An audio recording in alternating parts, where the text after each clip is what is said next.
Alright mga kaibigan, nandito po tayo sa ating update Esplanade Maestranza Fort Santiago. Ito na po ang kalagayan ng ating Fort Santiago. Nakita nyo dyan yung nailatag na po nila ay halos meron na pong I-beam, steel deck na lang po ang kulang. Napakaganda na po ang ating Maestranza mga kaibigan. Ang ating Fort Santiago, nakikita po natin doon sa pinakadulo ay may mga poste pang nakatayo, no? At hindi pa nila na ibaon ang mga poste doon sa dulo. Pero yun po ay bandang Fort Santiago na po yan. At malapit na po sila matapos sa paglalatag ng kanilang mga pilote. At dito guys, dito, yan. Yung malaking signboard na yan, yun na po ang kanilang target sa kanilang date ng kanilang project. Ayan po mga kaibigan, at napakaganda na po dito sa ating lugar na to pag ito na po ay matatapos. At inaabang-abangan na po talaga to ng mga kababayan po natin, lalo na yung mga namamasyal na po, yung natikman na po ang ganda ng ating mga pagkain dyan sa Phase 1C, Phase 1A. Ayan po, at parang nabibitin pa yata sa kanilang nilalakaran. Ito na po, at idudugtong na po ang ating Plaza Mexico. Ito yung Plaza Mexico guys.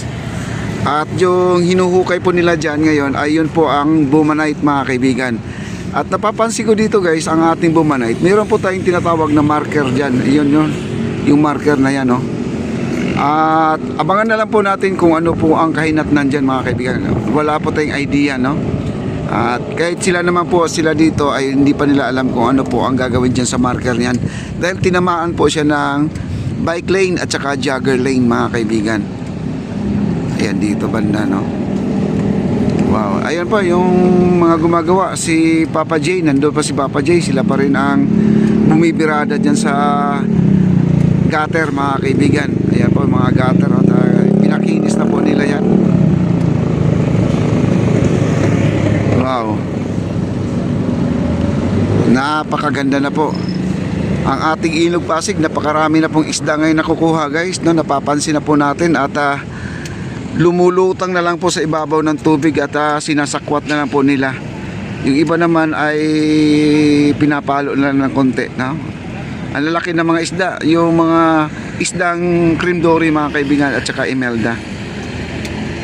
Ayan po, check po natin dito sa ating harapan. Ayan po sila Kuya Paul.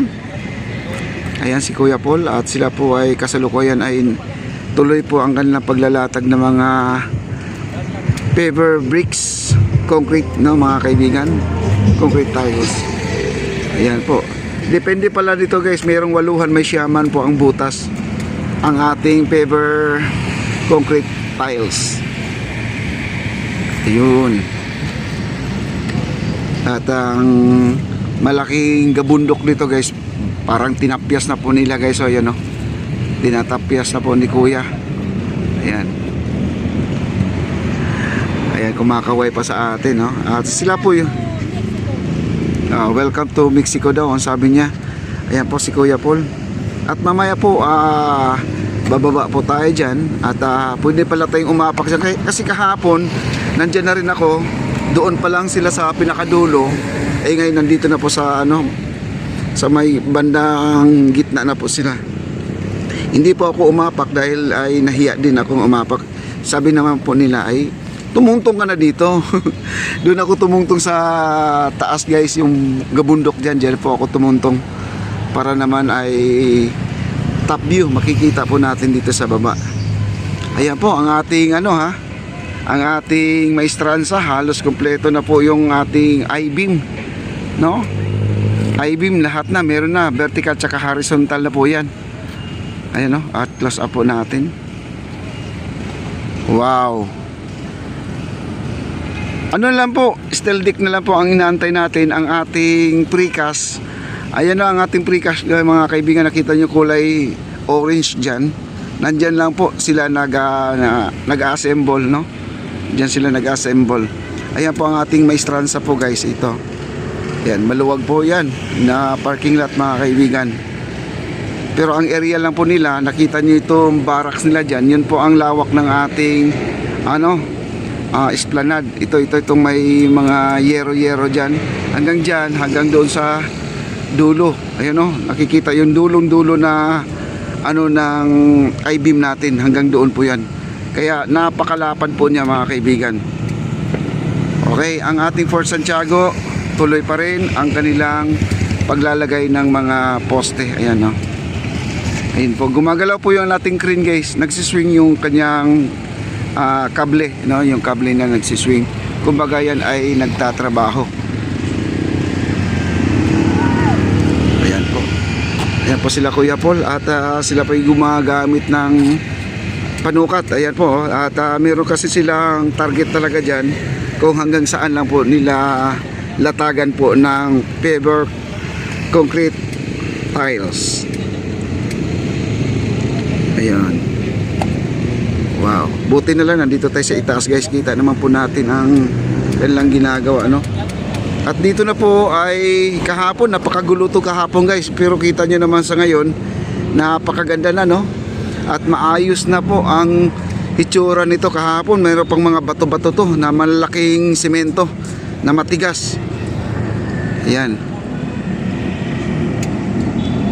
At yung ginawa nila kahapon, yung gutter guys, yung tinakpan po nila ng cellophane na yan, yun ay pinakinis na po nila yan. Kumbaga ay naka-finishing na po yan. Yung ayun, ganyan na po siya. Ganyan na po ang hitsura niya, no? Yan na.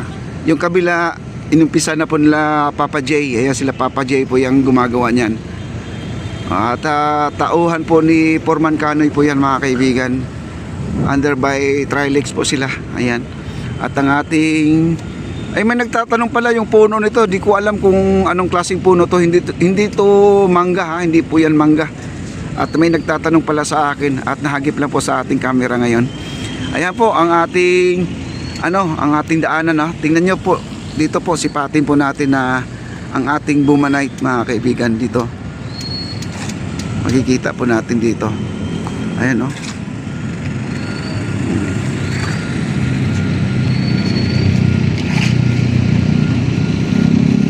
Wow. Ayan po ang tulay na pinakamaganda guys. Ayan ang ating tulay.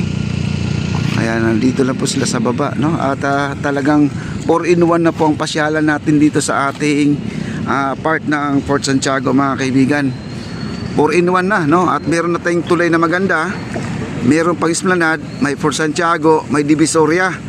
At ito na lang po ang ating ang ating ayusin. Yung mga nakatira na lang po siguro sa Crete ay yun po ang sabi doon sa ating mga comment ay dapat daw ay mailipat na po sila sa kailangan meron silang paglilipatan bago sila tanggalin sa creek mga kaibigan. Kasi protocol po yan. Okay?